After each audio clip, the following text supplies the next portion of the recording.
Getting into our first segment here, talking about the Cincinnati Bengals, who decided to use the franchise tag on receiver Tee Higgins. This was a pretty expected move, in my opinion. I thought that they were going to do so based off of the fact that they're going to, following this upcoming season, get into the more expensive years of Joe Burrow's contract.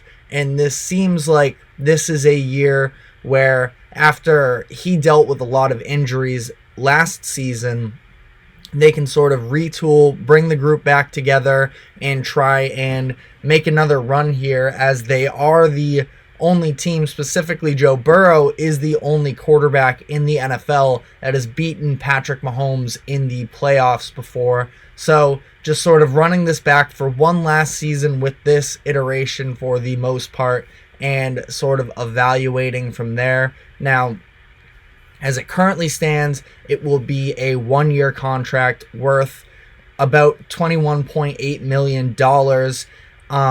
This is given the fact that whether or not the Bengals and Tee Higgins can agree on a long-term contract, they have until July 15th to do so.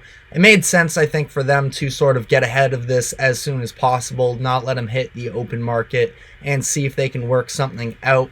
Tee Higgins has been somebody who, for the past couple off seasons, his future has been talked about a decent amount because of how good of a player he is, and knowing the fact that the Bengals are going to have to cough up money to Joe Burrow and to Jamar Chase when his contract eventually runs up here. I think it's this year they're going to have to work out an extension with him, which I'm sure will be a top priority for them. So as far as, the logistics of this, I think it all checks out for the Bengals here as they continue to try and be real contenders. Higgins had a down season last year. He only played in 12 games. He had just 42 catches, 656 yards, and 5 touchdowns, career lows in each of these categories. But also, of course, there was the Joe Burrow factor to all of this as well, where he came into the season dealing with a calf injury, and then as the season went on, he eventually, once he started to actually get his legs quite literally back under him, he ends up dealing with the wrist injury that takes him out for the remainder of the season. So, there were a lot of moving parts last year when it comes to the Bengals, and I think that it makes sense for them to sort of put their best foot forward, trying to get back on track here after missing the playoffs last year. And I talked about Burrow's contract here. He's entering his 5th year. They obviously picked up the 5th-year option. The cap hit is jumping from the cap hit is jumping to across the NFL. The cap is about to jump, so this is actually something that I think benefits the Bengals in the long run, upwards of $46 million. Joe Burrow's contract will be for the remainder of his contract through 2029 and 2030. So it's going to get expensive, but luckily the NFL salary cap just jumped up over $30 million as well from last season to next. It's going to be up to $255 million for the 2024-25 season. Each team will be allowed to have on their books, which means that, coughing up this $20 million for even just one season here, as they're trying to sort of give another go at this whole thing with the current iteration of what they have, won't end up really hurting them in terms of what other positions they can pay. This takes up a good amount of their cap, but it's non-committal for super long term, and it gives them a better chance to win this upcoming season. Again, I don't read too much into necessarily the down year that Tee Higgins had last year. I still think that there's plenty of potential. He's still very young, just a second round pick a couple seasons ago, and we're going to see a better version of him and the Bengals. And on that note, I think that the conversation surrounding the Bengals is interesting because of the fact that you have, in this now AFC, and the NFL as a whole, but specifically in the conference of the AFC, it is dominated by the Chiefs the past handful of years, and they are clearly the mark for, the great modern team, and they're a dynasty at this point, and in order to, get to the Super Bowl, more likely than not, you're going to have to be able to knock off the champs at some point. I don't think that the Chiefs are necessarily going anywhere.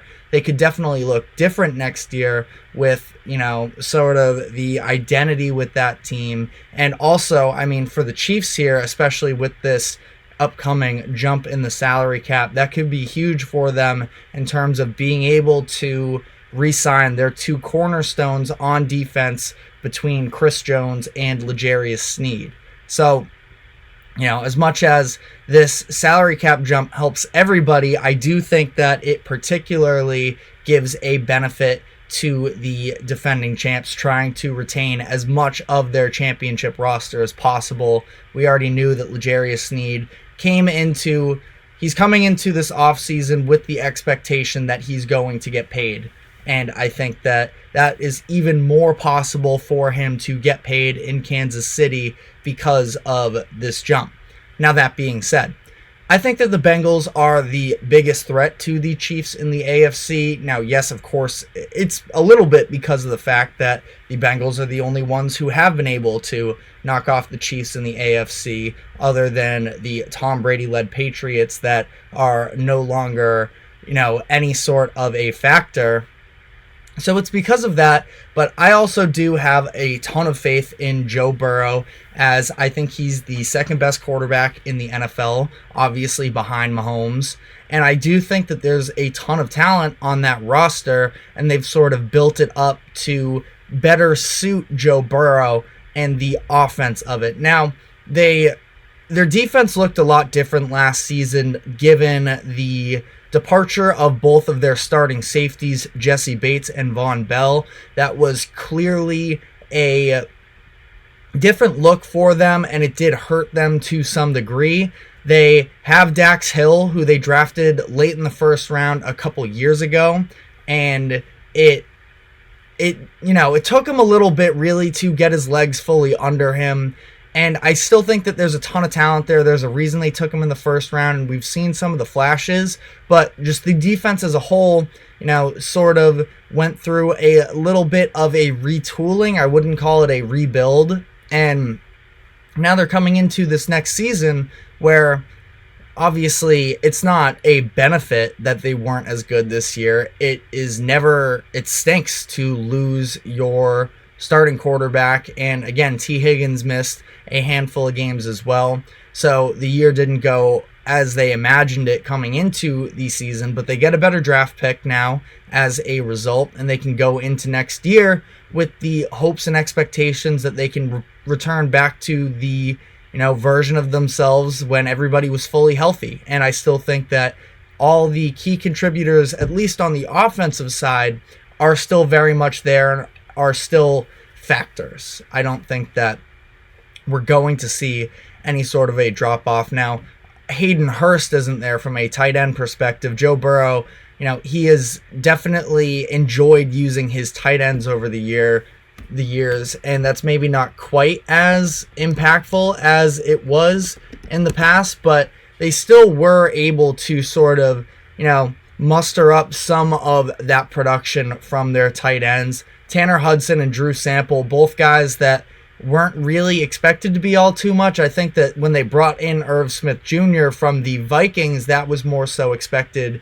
to be the moves that would sort of fill in for Hurst, but instead it was these other guys that stepped up and seemed to be good enough contributors. And when you have Jamar Chase, of course, on the perimeter along with Tee Higgins, I think that you are going to be a formidable offense, absolutely.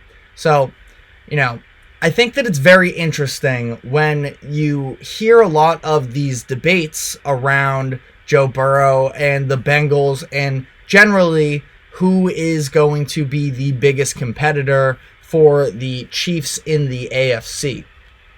I feel like for the most part, the consensus is that it's going to be the Bengals. Now, the Bills obviously have a case as well with the talent that is Josh Allen, but I think that their roster is going to need a lot of, reconstruction this offseason. Their salary cap situation isn't great, and they're going to have some tough decisions to make that could potentially get in the way. I think the Bills are definitely still in that conversation, as are the Ravens, who are definitely in a good position as well. But another team, again, I'm very curious to see how this salary cap jump situation is going to play out across the league, because there is a lot of teams here that are in, the real competitive phase of their roster with big free agents, and I think that it's going to play a factor. It's going to allow a lot of these teams to retain the talent that they hopefully can.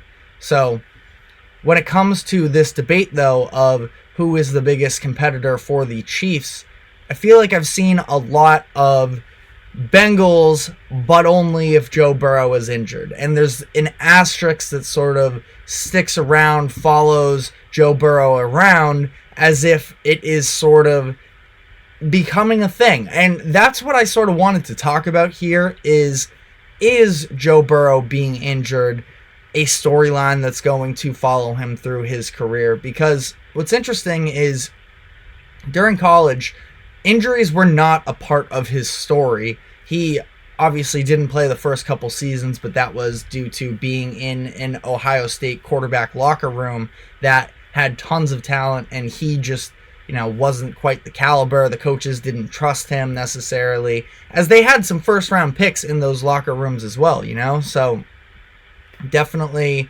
can't hold it against them, but he ends up transferring. The point is, he didn't miss those games because of injuries. He missed them because he wasn't seen to be good enough at the time. And then he comes to LSU, and he played 2 full seasons there where didn't really have to worry about anything then.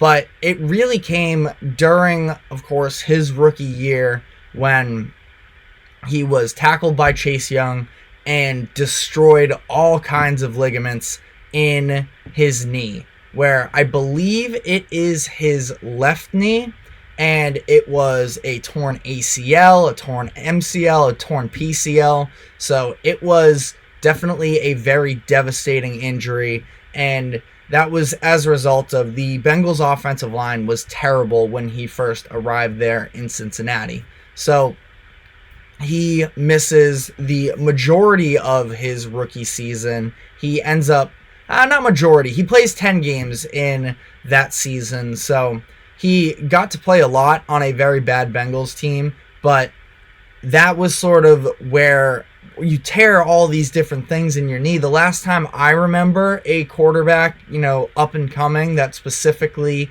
had that type of an injury was Teddy Bridgewater, who destroyed all kinds of things. Again, I think it was along the lines of ACL, MCL, PCL, all in that same knee that caused him to miss a ton of time, and he was just never able to fully come back into the form. It's not like he was tremendous necessarily during those early years of his career, but I do think that, if we were to replay Teddy Bridgewater's career, 100 times, I think that the vast majority of the times we see a better version than, what is now concluded as he retired following this past season. So that was just sort of a little bit of a recent reference to what type of injury what type of ramifications we've seen from an injury such as that.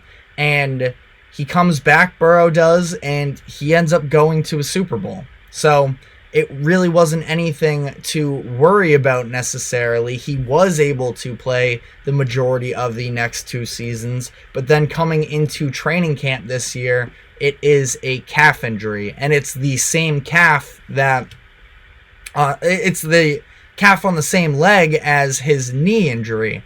So then you start to worry about, well, is this all interconnected? And ultimately, he was able to play through the first part of the season. Now, he was openly nursing it for a lot of this, and he was not the version of himself that we were used to seeing, but he at least stayed on the field And then this wrist injury was sort of a fluke from getting hit in that Ravens game. Now there's speculation, obviously, because there were those images that came out prior to the game of him having on some sort of wrap, but supposedly it was unrelated. It wasn't supposed to be made as big of a deal as it was, at least in the moment.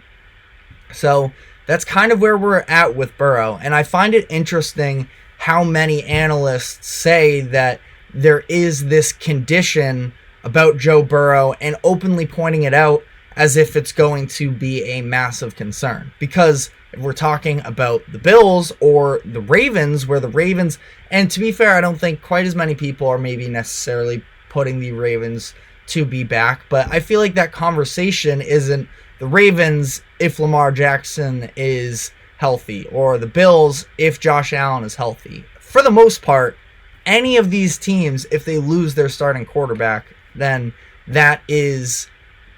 you aren't really the contender anymore and the threat to the Chiefs. But I just feel like the conversation around the Bengals is really interesting to me, because I don't think that it should be made quite such a big deal, but there is also a chance that I'm possibly being naive here and it is a bigger storyline than I guess I even acknowledge, really. So I'm sure, this upcoming season, after Burrow ideally comes back fully healthy, and we can sort of see from there, it's something that will be talked about and is going to have to be seen, I guess, that he can consistently stay healthy. But I feel like it shouldn't be quite as concerning of a story as it's been made up to this point. But only time will tell, really. So on that note, we are going to go into our first break. When we come back on the other side, we just talked about some injuries.